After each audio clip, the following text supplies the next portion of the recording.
Hello friends and welcome to Parks Crafty Creations, where we stitch smarter, not harder. I'm your host, Brian Parks. Today, I'm showing you two magic little sewing machine feet that can give your hems a professional finish in no time. The standard rolled hem foot and its cousin, the wide rolled hem foot.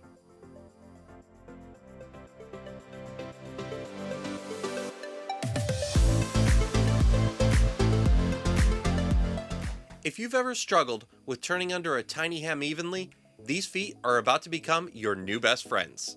A rolled hem foot is essential when you want to create a narrow, clean, professional looking hem on lightweight to medium weight fabrics. Especially when turning under a hem by hand would be tricky or time consuming, such as on curved hems like those on circle skirts or flounces. They also work great on lightweight or delicate fabrics like chiffon, voile, lawn, silk, and organza, where a bulky hem would look out of place. Blouses, scarves, ruffles, napkins, and handkerchiefs also benefit greatly from the use of a rolled hem foot that can provide a tiny, delicate hem that is all but unnoticeable when done right. Let's take a closer look at what the rolled hem foot is and how to actually use it. I'll also provide some tips and tricks along the way. This is the standard rolled hem foot, also called a narrow hem foot. It's designed to roll the raw edge of your fabric under twice and stitch it down in one pass. The result is a beautiful, tiny, clean hem with no fraying in sight. Like I said, this is a great option for skirts or garments, with curves that make cleanly turning a hem under by hand frustrating and time-consuming. The wide rolled hem foot works the same way, but creates a much wider hem, typically around 1/4 of an inch or more, such as this 3-piece set from Madame Sew, which creates hems of 1/2 inch, 3/4 of an inch, and 1 inch. It's ideal when you're working with slightly heavier fabrics or just want a wider, sturdier hem. Let's start with what I consider to be the easier of the two, the wide rolled hem foot. You'll want to start with a straight, clean edge, no frays if it can be avoided. You may notice me dealing with a lot of fraying on my demo material. Sometimes you just have to work with what you've got, and I paid for it in frustration and time between takes as I tried to clean up the edges. To get started, fold the edge of your fabric by the width of your hem, 1/2 inch for a 1/2 inch hem, and so on. If you're new or experience trouble with getting started, giving the start of your hem a quick press helps. Now, feed your fabric into the scroll. I'm going to be very open and honest about these presser feet. Getting them started can be extraordinarily frustrating until you've had some practice with them. So be patient.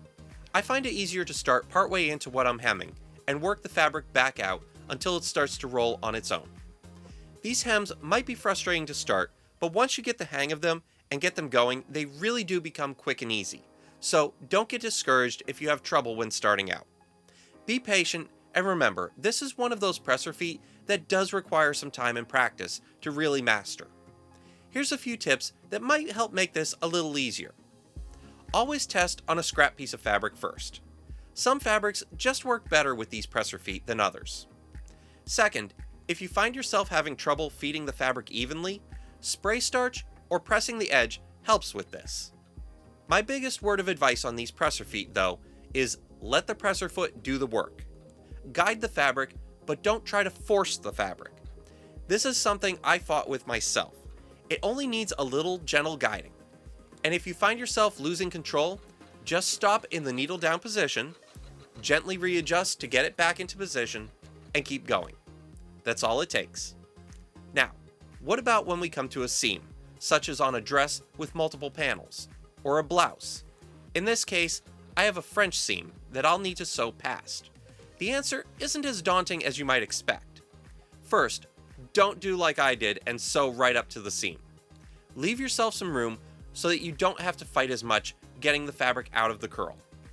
Now, with your needle in the needle down position, gently remove the fabric from the curl. Be gentle and take your time.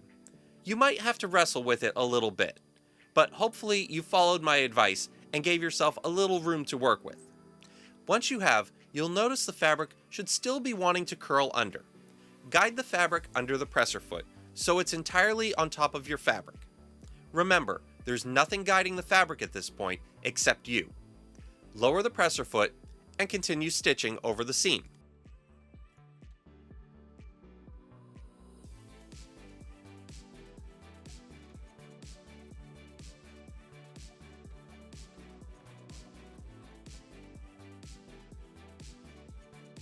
Once you're past the seam, stop in the needle down position and feed your fabric back into the curl of the presser foot.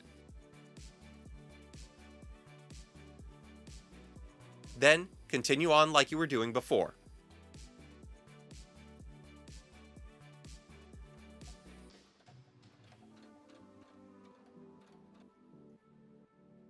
You're also likely to encounter the need to match up the start and end of your hem stitching. So how do you do this since we can't feed the hem through the presser foot twice? The answer is pretty straightforward. Just like with the seam, we'll stop in the needle down position. Remove the fabric from the curl,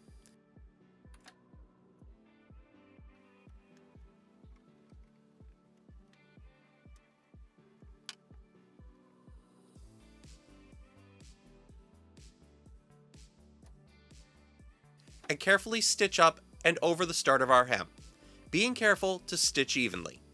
The fabric should want to curl under on its own at this point, so that shouldn't be too much of a concern.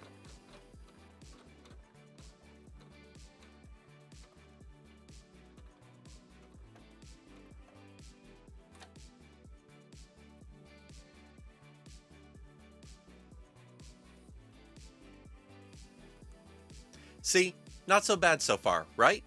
Now let's move on to the rolled hem, which I admittedly find to be more of a challenge, since it's everything you deal with on the wide rolled hem foot on a much smaller, tighter stage.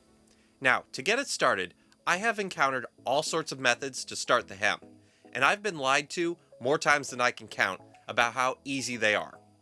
And I have yet to find any of the methods to be easy. If you're one of my more experienced sewists out there watching this, and you have a method to use to start a rolled hem that you find to be easy, I'd love to hear them. And even more so, I'd love to give them a try for myself. I never stop learning, and I'm always open to trying new methods. So leave a comment down below to share. In the meantime, one of the methods I've found is by giving yourself a tail of thread and stitching 3 to 4 stitches on the very end.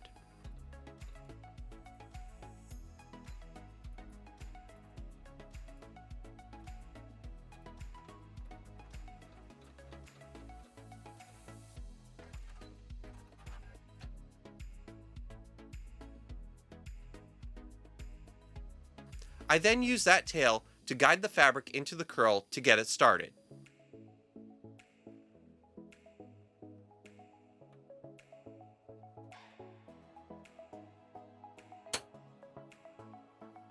Once you see the fabric start to curl, lower your presser foot and begin stitching.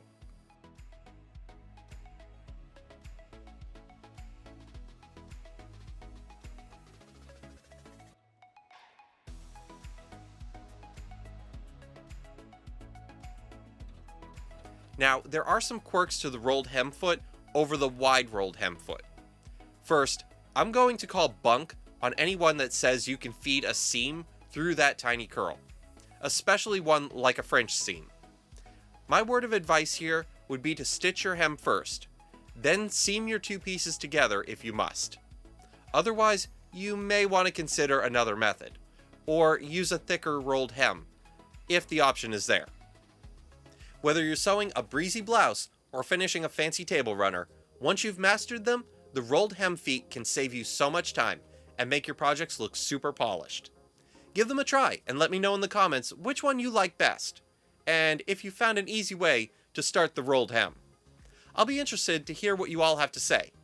If you found this video helpful, don't forget to give us a like below. Do it now, please, and if you're new to our channel, don't forget to subscribe and ring that notification bell icon so you'll always be notified whenever a new video drops. And hey, if you love what we do here, don't forget to share us with your friends. Thanks for joining me. I'm Brian Parks for Parks Crafty Creations. We'll see you next time.